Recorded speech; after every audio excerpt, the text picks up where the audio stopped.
Welcome to the On the Road to the Gambia podcast, where we are bridging boundaries for global health equity. I am Dr. Carol Penn, doubly board certified in family medicine and obesity medicine.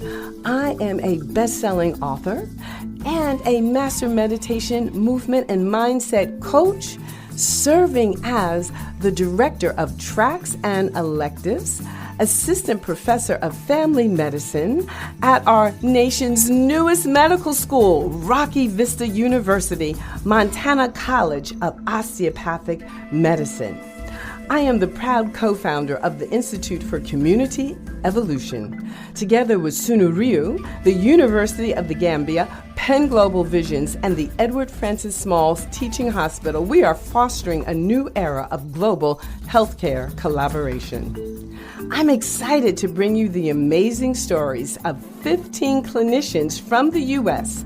who will travel to the Gambia and exchange cutting-edge knowledge with Gambian medical professionals to uplift communities and empower each other to become compassionate and culturally sensitive healthcare leaders on both sides of the Atlantic. So put on your headphones and listen as we explore this transformative journey to the Gambia. Hello, everyone. Welcome back to another episode of the On the Road to Gambia podcast. I am your host, Dr. Lisa Herbert, a board-certified family physician, best-selling author, speaker, and executive leadership coach. And I help physicians transition into leadership roles so that they can become the respective voices in healthcare. So I'm excited to be back again with another guest. We're going to be talking to Dr. Neema Moore today. So I'm excited to get into this podcast. So as you know, this podcast is highlighting the steps of 15 clinicians from the United States embarking on a transformative journey with the Institute for Community Evolution, SUNY RU, University of Gambia, Penn Global Visions, and the Edward Francis Small Teaching Hospital to foster a new era of global healthcare collaboration. So today we have with us Dr. Neema Moore. So I'm going to read a little bit about her, tell you about all of her credentials and all the exciting things that she's doing in her career. And then we're going to get into some questions about this trip to the Gambia. So Dr. Neema Moore hails from Bloomfield Hills, Michigan, and is a dedicated chiropractor, accomplished author, and dynamic speaker. Her mission revolves around empowering women, guiding them towards optimal health, and boosting their confidence to unleash their true potential. Dr. Moore's academic journey includes a degree in biology, secondary education, and a doctorate of chiropractic from the prestigious Palmer College of Chiropractic. Her passion for global impact is evident through her participation in chiropractic mission trips to India and her upcoming mission to Africa in January 2024. With over a decade of experience, she successfully manages not one, but two chiropractic practices in Woodbridge, Virginia and Leesburg, Virginia. As an Amazon bestselling author of Confidence Now, she actively advocates for women's empowerment, offering valuable tools to conquer life's challenges and pursue dreams fearlessly. Her dedication extends beyond the professional realm as she hosts luxury wellness retreats and conducts workshops that brings women together for personal development and empowerment. In her personal life, Dr. Neema expertly balances her roles as a wife to an entrepreneur and a mother to two teenage twins. Her unwavering commitment to uplifting women through chiropractic care, weight loss, functional medicine, and various empowerment platforms solidifies her as a prominent influencer in her community, inspiring countless women to achieve confidence, wellness, and success. So welcome to the podcast, Dr. Moore. I'm so excited to speak with you today. And how are you doing? I'm good. I think I may have to take expertly balancing out of the bio between, I don't know if any mom expertly balances personal life and work life and kids. I believe it's harmony that we're trying to create. There's no perfect balance when it comes to that. So I just want to make sure that that's clear. I am like any other working mom and wife who is trying to harmonize all the things is going on in her life. So yes. Well, I'm glad you cleared that up because I was going to dive right in and ask you, how do you do all of that? But Yeah, you're it's right. I tough. mean, it is. It's something that we just, juggle, but we also learn to sort of, just ride the wave, right? Go with the flow, Absolutely. and just, try to make the best of all of it. Right, right. Yeah. So I believe in harmony, not necessarily balancing Yeah. between and trying to make everything kind of gel together. But one of the things I do to try to make everything balance together is we do a lot of things together when it comes to business. So when I Mhm. show up to different things, the kids are there. One event, the husband may work. I support him. He supports me. So I try to create an environment of supportiveness into what all of us are doing, even if it's entrepreneurship. I love it. I love that. And I think that we can all take some tips from that, right? So that's wonderful.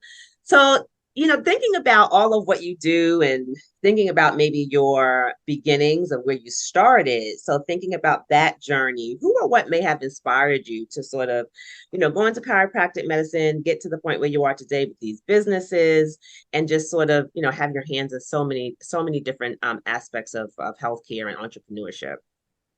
I really think about this question. And first of all, I come from a long line of just like women leaders in Mm-hmm. my family.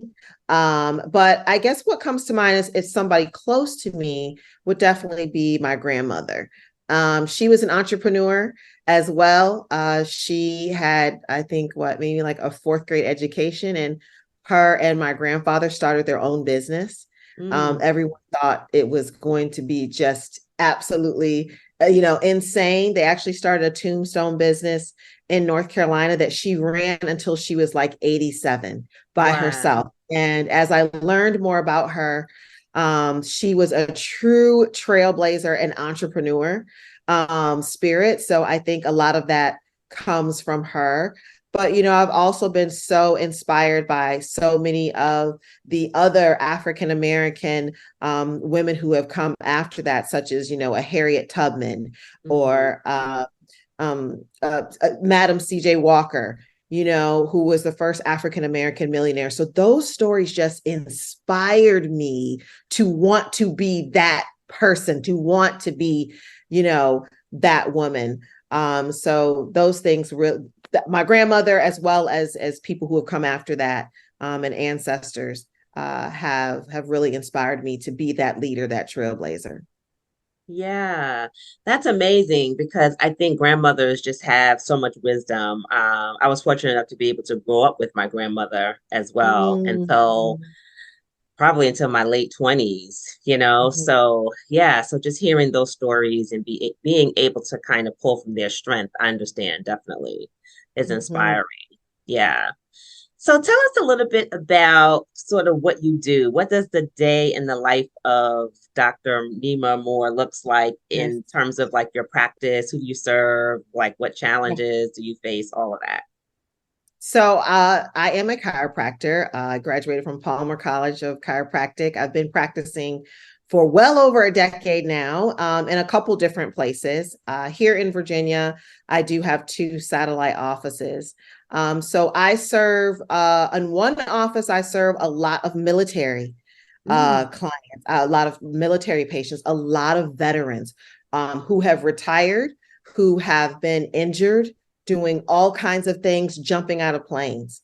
So that is the population that I have been serving a lot of. I also serve a lot of women as well come to me to feel better. A lot of them are over 40 or retired. That seems to be the age group that I serve.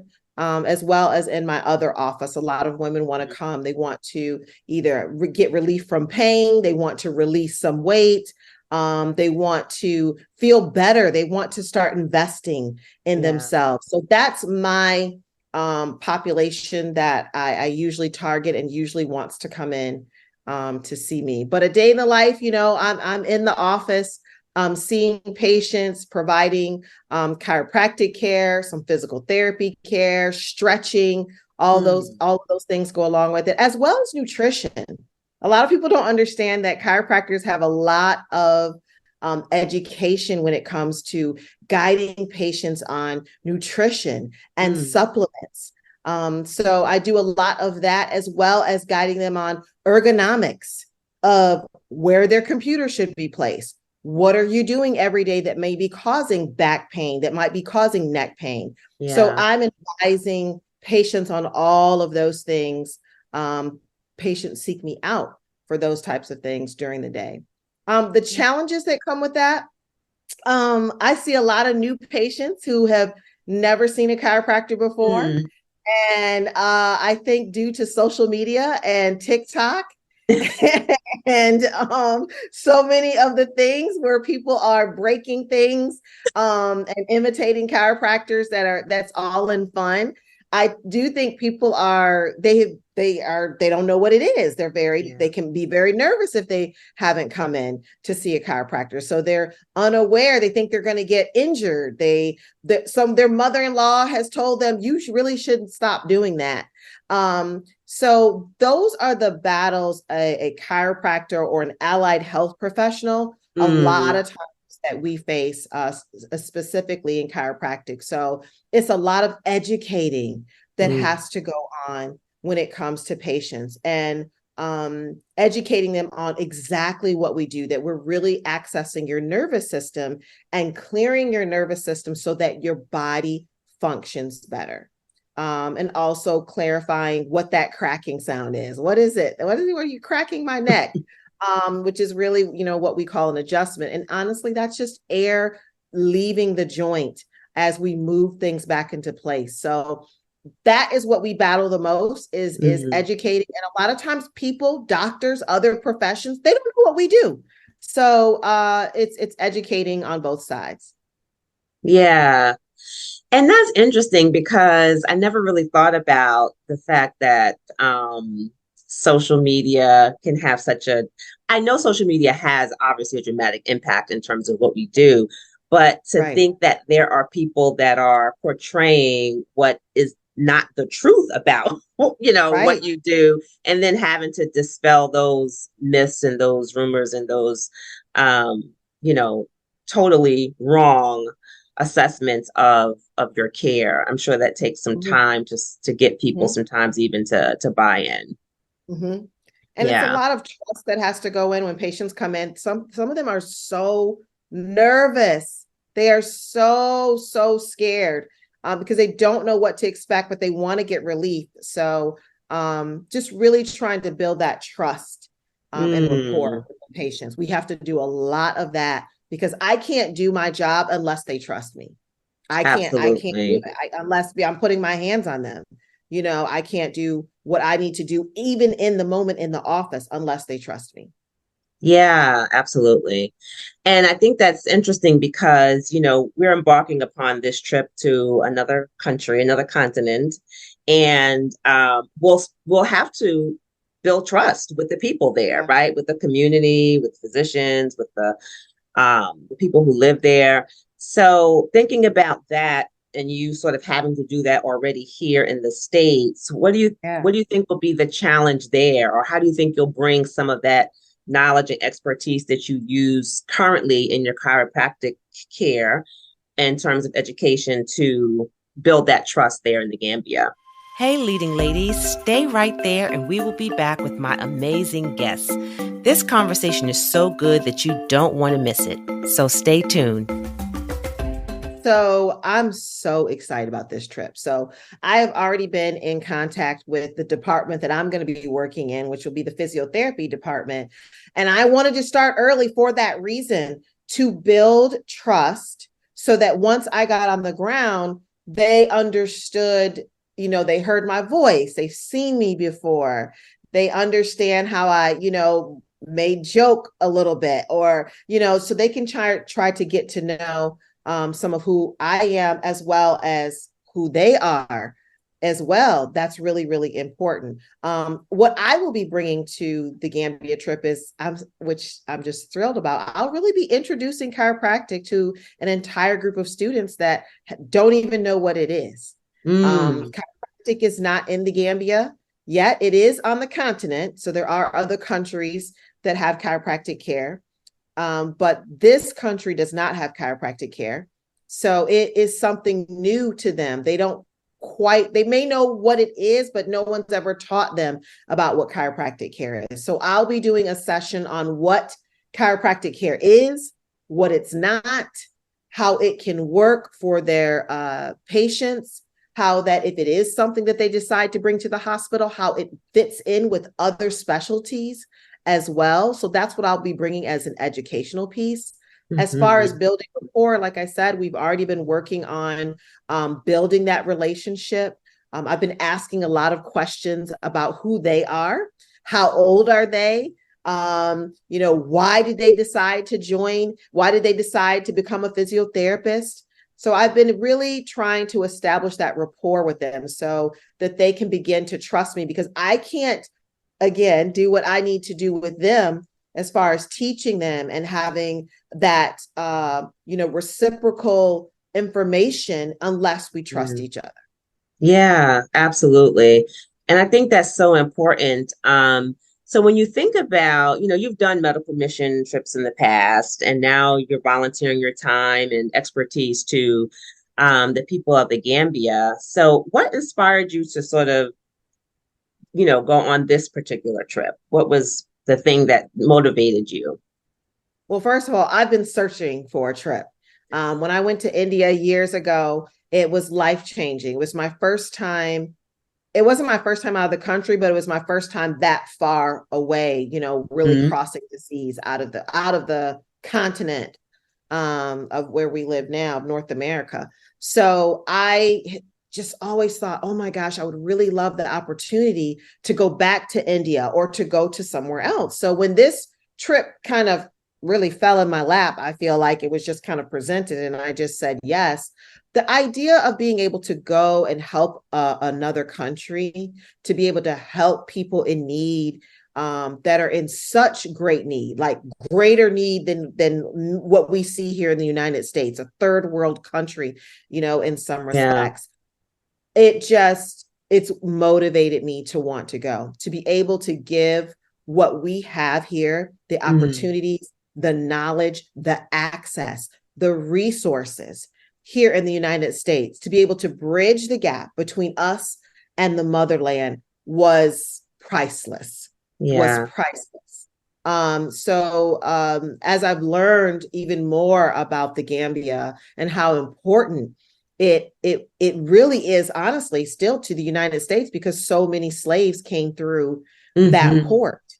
So it has a huge impact on the United States, that so many of us ancestors may have come through that port. So the opportunity to give back to some place that many African Americans may have roots in, again, really touched my heart. And I wanted to be able to give what I know back to someone in need. Once you get to a certain point in life, it's about giving back. It's not about just constantly, what can I get, but what can you start to give back to humanity? Absolutely. And I think that is so touching. I mean, I think it's a reason why a lot of us, signed up, I think, for this trip as well, is because not only just to help, the country in terms of bringing out medical knowledge, but also just to sort of have that connection to a place where, like you said, we may have, roots in, and to let them know that they're not forgotten. Right. And that we hope to, again, just continue to bridge that gap between the United States and the Gambia. So when you're thinking about all of the qualities, expertise, and knowledge that you sort of want to bring to this trip, what in particular do you hope to address there? Oh, to just kind of finish up what you had said before, I expressed this to them, that just as much as the Gambia needs us, we need them. And I explained to someone from the Gambia, they kind of were like, wow, I didn't think about it like that, because they know where they come from. And we as African Americans are constantly searching. And we need that to make us feel whole. Yes. Just to finish out what we had just finished talking about. But as far as what I hope to bring, because I am the only chiropractor going, and I hope to encourage collaboration between specialties, between doctors, allied health, as well as medical. The Gambia, this hospital has the same issues we have in the United States, meaning there's not always a bridge with referrals. They don't understand how that they really can work together, meaning like they would like to see more patients, but they're not referred those patients. So I hope to bring some light on how the allied health profession and the medical profession can work together. I feel like this whole trip is about collaboration. Yeah. It's about collaborations between African Americans and Africans. It's about collaboration between the United States and Africa. So this, again, the word of collaboration comes up again when we talk about the actual hospital of bridging the gap and allowing and helping them to understand. And that's one of the things I want to talk about when I talk about chiropractic, is how they do go together, and that all of it is needed.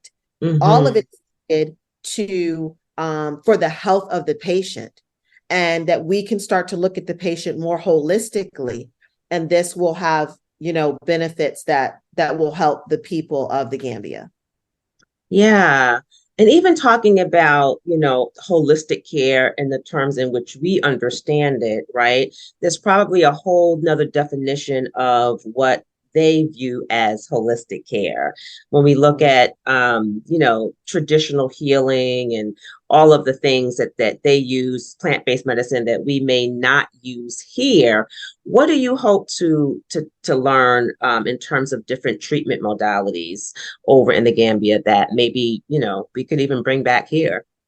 Right. I mean, I'm definitely interested to learn, a lot of how they use plants and nutrition for ailments, for things such as gut health, digestion, all the things that, we may grab something over the counter here. I'd like to hear what they use for some of those things, especially when it comes to things of, the stomach, when it comes to gut health. What are they eating? What herbs are they eating to, help with digestion, which plays a big part in the gut microbiome, and how, there's a lot of talk about that and how it affects everything in your body: anxiety, depression, mental health, and how your body operates. So I'd like to learn more about that. That's one of the things I would definitely like to learn more about. And also, what do they use to put on pain? Like, what herbs are they using for back pain? What are they knee pain? What are they using for headaches, menstrual cramps? I'd like to know what are some of those things. And lastly, sickle cell anemia. I have a patient who has sickle cell anemia. I would like to really know some of the things that they are using. And she's pretty a moderate case. And I had a very, very close friend who also I would nurse in college who had sickle cell anemia. So I would like to know more about how they, from the, medical side, how do they treat that? How do they treat that village wise, as well as in the hospital? So that's what I'm in learning and taking back. Yeah, absolutely. I think there's so much, right, for us to garner from them and to bring back. So when you think about, the trip, and let's kind of fast forward, the trip is over, we're back home in the US. What is your best case scenario of short-term and long-term developments or consequences of us being there? Well, number one, I hope that once we leave, and I hope they understand that there is a way for them to work together, for both sides to work on the same patient for the betterment of the health of the patient. So I hope that is something that's longstanding. I hope that they begin to understand the value of the physiotherapy department, so that it begin to grow again, because this was a program that had over 300 students coming out of it, and now they're down to 4.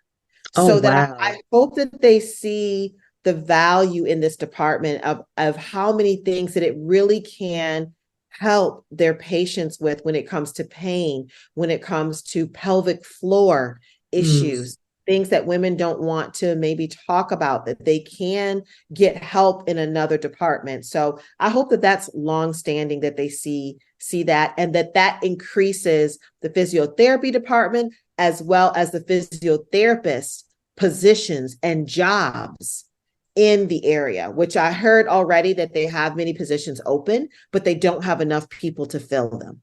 So I hope that it increases the resources to that department so that they are able to fill those positions, which will also trickle down to the actual Gambian people and community.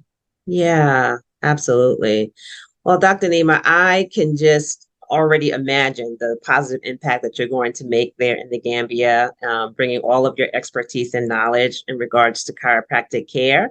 So I'm looking forward to this trip. I'm looking forward to working with everyone, to, meeting the people of the Gambia, working with the medical professionals there, and then, bringing back all of that expertise and knowledge that we learn from them as well. Absolutely. Thank you so much. Can't wait to get there and have this. This is a life-changing experience for all of us. So excited for the journey. It definitely is. Well, thank you again, and I will see you in the Gambia. Okay, thank you. Bye, everyone. Thank you for listening and for allowing us to be a part of your day. Don't forget to subscribe to our podcast to be the first to receive any new episodes as they are released. Thanks again for listening today. If you'd like to support the Gambia Project, simply go to your browser and type gambiacollaborative.org. That's www.gambiacollaborative.org. We hope you will join us on the road to the Gambia.